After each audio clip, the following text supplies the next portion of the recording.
আজ রাতে এত বৃষ্টি হচ্ছে যে বাইরে কুকুরগুলোকে খেতে দেওয়াটা মুশকিল হয়ে গেছে। তার জন্য দেখো আমাদের ঘরের পেছনে কলপাটটাতে আগে বিড়ালদের খেতে দিই, তারপর কুকুরগুলোকে দেওয়া হলো। কাল রাতে আমার হাজবেন্ড না অনেক বড় একটা বিপদের হাত থেকে বেঁচেছে। রাত তখন 1:30 মতো বাজে, আমি তো ঘুমিয়ে পড়েছিলাম, বাট আমার হাজবেন্ড না তখনও ঘুমায়নি। ও একটু লেট করেই ঘুমায়। তো তারপর না হঠাৎ করে আমাকে ডেকে বললো যে ওর হাতে না কিছু একটা কামড় দিয়েছে আর হাত না জ্বালা করছে। তাড়াতাড়ি লাইটটা অন করে দুজনেই দেখতে পেলাম একটা বড় কালো কাঁকড়া বিছে। কি সাংঘাতিক বলো তো। তারপরে না মাকে ডাক দিয়েছিলাম, আর মা সাথে সাথে উঠে আগে কেরোসিন তেল ধরে হাতটা ডলে ধুয়ে দিয়েছিল। সেই জন্য আর বিশেষ কিছু অসুবিধা হয়নি।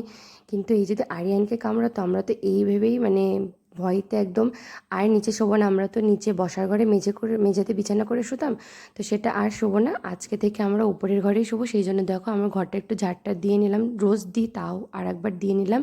আর এই যে আমার হাজব্যান্ডের বিছানা করা হয়ে গেছে। আর এই যে দেখো আরিয়ান এখন ওর হলুদ পুতুলের সাথে খুব ব্যস্ত।